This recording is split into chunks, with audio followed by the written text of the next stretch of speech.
அண்மை செய்தியை பார்த்துக் கொண்டிருக்கிறோம். தமிழ்நாட்டில் தமிழக வெற்றிக் கழகம் முன்னிலை பெறும் என்று இந்தியா டுடேவின் ஆக்சிஸ் மை இந்தியா நிறுவனம் கருத்து கணிப்புகளில் தெரிவிக்கப்பட்டிருக்கிறது. தமிழ்நாட்டில் தமிழக வெற்றிக் கழகம் 98 முதல் 120 இடங்கள் வரையில் முன்னிலை பெறக்கூடும் என்று இந்தியா டுடே கருத்து கணிப்புகளில் தெரிவிக்கப்பட்டிருக்கிறது. அண்மை செய்தியை பார்த்துக் கொண்டிருக்கிறோம். தமிழ்நாட்டில் தமிழக வெற்றிக் கழகம் முன்னிலை பெறும் என்று இந்தியா டுடேவின் ஆக்சிஸ் மை இந்தியா நிறுவனம் கருத்து கணிப்புகளில் தெரிவிக்கப்பட்டிருக்கிறது. இது தொடர்பான கூடுதல் விவரங்களோடு இணைகிறார் எமது செய்தியாளர் மாணிக்கம். நீங்க தொடரலாம்.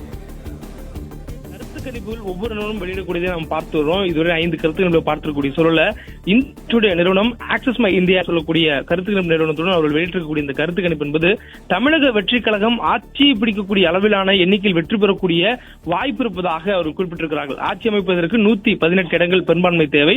அப்படியான சூழலில் தமிழக வெற்றிக் கழகம் 120 தொகுதிகளிலும் வெற்றி பெறுவதற்கான வாய்ப்பு இருப்பதாக அவருடைய அந்த கருத்து கணிப்பை தெரிவித்திருக்கிறார்கள். திமுக அதிமுக முன்னிலை பெறும் என்று இதுவரையிலும் கருத்து கணிப்பில் வெளியாகக்கூடிய சூழலில் முதல் கருத்து கணிப்பாக தமிழக வெற்றிக் கழகம் இந்த தேர்தலுடைய முடிவுகளின் பொழுது முன்னிலை பெறுவதற்கான வாய்ப்பு இருப்பதாக அவருடைய கருத்து கணிப்பை வெளியிட்டிருக்கிறார்கள்.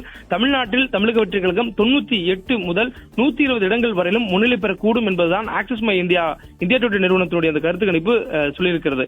அதேபோன்று தமிழ்நாட்டில் அதிமுக 22 முதல் 32 இடங்கள் வரையிலும் முன்னிலை பெறுவதற்கான வாய்ப்பு இருப்பதாக அவர் தெரிவித்திருக்கிறார்கள்.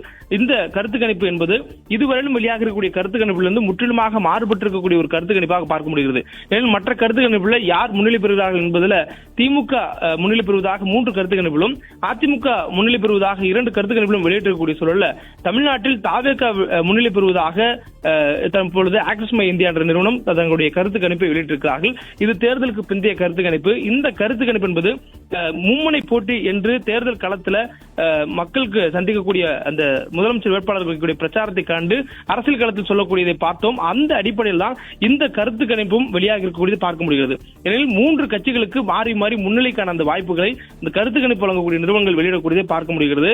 களத்தில் தேர்தலுக்கு பிறகாக வாக்களித்திருக்கக்கூடிய எண்ணிக்கையை பொறுத்து அந்த வாக்காளரிடம் ஒரு கேட்டிருக்கக்கூடிய இந்த கருத்து கணிப்புகள் பொறுத்து இந்த தேர்தலுக்கு பிந்தைய கருத்து கணிப்புகளை இந்த நிறுவனங்கள் வெளியிட்டிருக்கின்றன. அதில் ஆக்சிஸ் மை இந்தியா டுடே நிறுவனம் வெளியிட்டிருக்கக்கூடிய இந்த கருத்து கணிப்புல திமுக கூட்டணி 92 இடங்களிலிருந்து 110 இடங்கள் வரையிலும் முன்னிலை பெறுவதற்கான வாய்ப்பு இருப்பதாக தெரிவித்திருக்கிறார்கள்.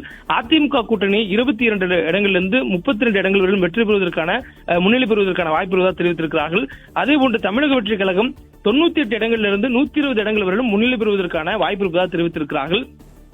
இந்த கருத்து கணிப்பு தாவேகா முன்னிலை பெறுவதற்கான வாய்ப்பு இருப்பதாக குறிப்பிட்டிருக்கிறார்கள்.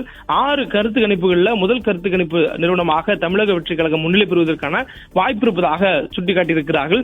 இதுவரையிலும் தமிழ்நாட்டினுடைய தேர்தலுக்கு பிந்தைய கருத்து கணிப்பு 2020 சட்டமன்ற பொதுத் தேர்தலுக்காக வெளியாக இருக்கக்கூடிய அந்த கருத்து கணிப்புகள்ல பெரும்பான்மையாக 6 கருத்து கணிப்புகள்ல 3 கருத்து கணிப்புகள் திமுக கூட்டணி முன்னிலை பெறுவதற்கும் அதிமுக கூட்டணி முன்னிலை பெறுவதற்கான வாய்ப்பு இருப்பதாக 2 கருத்து கணிப்பு தெரிவித்தக்கூடிய நிறுவனங்களும் தாவேகா முன்னிலை பெறுவதற்கான வாய்ப்பு இருப்பதாக ஆக்சிஸ் மை இந்தியா நிறுவனமும் தங்களுடைய கருத்து கணிப்புகளை தற்பொழுது வெளியிட்டிருக்கிறார்கள்.